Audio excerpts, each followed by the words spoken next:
Welcome दोस्तों, माँ और बेटे की इस कहानी में आपका स्वागत है। इस कहानी को पूरा ज़रूर सुनें और देखें कि अंत में बेटे के साथ क्या हुआ। चांदपुर गांव में एक विजय नाम का लड़का अपनी माँ के साथ रहता था। विजय की माँ की एक आंख नहीं थी, इसलिए उसका चेहरा बदसूरत दिखता था। जब विजय छोटा था तो अपनी माँ से बहुत प्यार करता था, लेकिन जब वह बड़ा होने लगा तो उसे महसूस होने लगा कि उसकी माँ की एक आंख नहीं है। इस वजह से ही वह बदसूरत दिखती है। इस वजह से विजय को शर्म आने लगी, इसलिए वह अपनी माँ के साथ बाहर नहीं जाता था और अपने साथ भी कहीं लेकर नहीं जाता था। उसे लगता था कि अगर कहीं अपनी माँ को लेकर गया तो उसके दोस्त उसको चिढ़ाएंगे। इसी वजह से वह अपनी माँ को भला बुरा कहता था कि माँ, तुम्हारी एक आंख नहीं है, तुम्हारी शक्ल अच्छी नहीं दिखती है। मेरे दोस्तों की माँ तो कितनी खूबसूरत है, तुम मेरी माँ नहीं हो सकती। माँ बेचारी अपने बेटे की यह बात सुनकर और उसकी सोच देखकर बहुत दुखी हो जाती है। अपने बेटे की ऐसी बातें सुनकर माँ का दिल टूट जाता है। फिर एक दिन विजय अपने खाने का डिब्बा भूलकर स्कूल चला जाता है, तो विजय दिन भर भूखा ना रहे, ये सोचकर उसकी माँ खाने के डिब्बे को देने के लिए विजय के स्कूल पहुंच गई। फिर अचानक अपनी माँ को स्कूल में देखकर विजय अपने दोस्तों के सामने बेइज्जती महसूस कर रहा था और उसे अपनी माँ पर बहुत गुस्सा आया। फिर वह घर जाकर अपनी माँ से गुस्से से बोलता है कि कितनी बार बोला है तुम मेरे स्कूल मत आया करो, तो क्यों आई? आज स्कूल में तुम्हारी वजह से मेरी कितनी बेइज्जती हुई। मेरे सब दोस्त मेरी मजाक उड़ा रहे थे, इस बेइज्जती से तो भूखा रहना अच्छा था। फिर उसकी माँ कहती है, माफ़ कर दो बेटा, मैं फिर कभी भी तुम्हारे दोस्तों के सामने नहीं जाऊंगी, और रोने लगी। लेकिन फिर भी विजय की माँ हमेशा उसका ख्याल रखती थी और उसके लिए किसी भी चीज़ की कमी नहीं होने देती थी।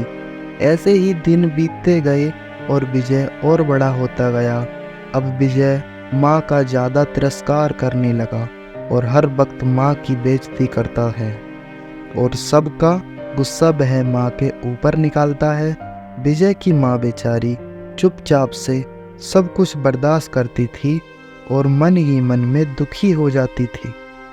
एक दिन विजय अपनी माँ को बोलता है, माँ, मैं अब तुम्हारे साथ नहीं रहना चाहता, मैं यह घर छोड़कर जा रहा हूँ।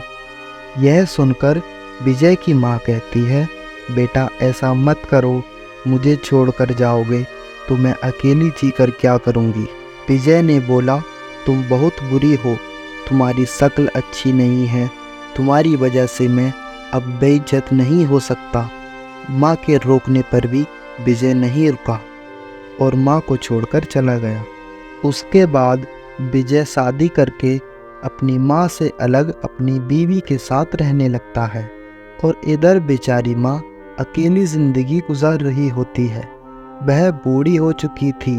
ऐसे ही कुछ दिन बीतते गए। फिर एक दिन विजय के दरवाजे पर कोई आता है। विजय दरवाज़ा खोलकर देखता है तो गांव से एक आदमी आता है और उसके हाथ में एक चिट्ठी होती है। वह आदमी विजय से बोलता है, विजय, तुम्हारी माँ अब इस दुनिया में नहीं रही। तुम्हारी माँ आखिरी समय में तुम्हारे लिए एक चिट्ठी छोड़कर गई है। यह रही वह चिट्ठी।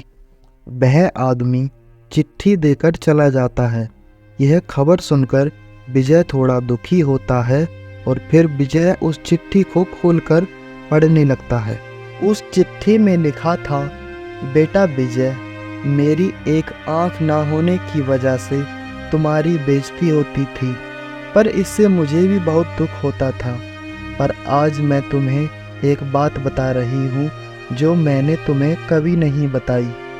बेटा विजय, जब तुम छोटे थे तो तुम बाहर खेल रहे थे और खेलते खेलते तुम एक नुकीली चीज़ पर गिर गए थे और तुम्हारी आंख में चोट लग गई थी। फिर मैं तुम्हें हॉस्पिटल लेकर गई तो डॉक्टर ने कहा तुम्हारे बेटे की एक आँख खराब हो गई है और अब इसका एक ही इलाज है, अगर कोई अपनी एक आँख दे दे तो यह ठीक हो सकता है। फिर मैंने बिना वक्त गवाए तुम्हारे लिए अपनी एक आँख दे दी ताकि तुम्हें जीवन भर कोई तकलीफ और बेइज्जती ना हो। उस दिन से मेरी शक्ल अच्छी नहीं दिखती थी। बेटा मैं तुम्हें एक बात बताना चाहूँगी। बेटा कोई भी माँ बदसूरत और अंधी तो हो सकती है पर कभी बुरी नहीं हो सकती।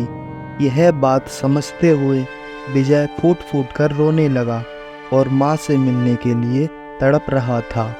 वह अपनी माँ से दिल से माफ़ी मांगना चाहता था लेकिन बहुत देर हो चुकी थी।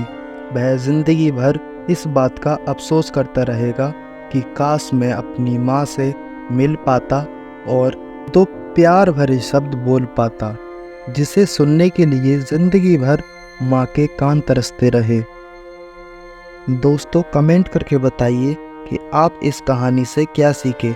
अगर ये वीडियो आपको पसंद आई हो तो लाइक और अपने दोस्तों के साथ शेयर ज़रूर करें। बाय दोस्तों, जल्द मिलते हैं फिर अगली वीडियो में। बाय।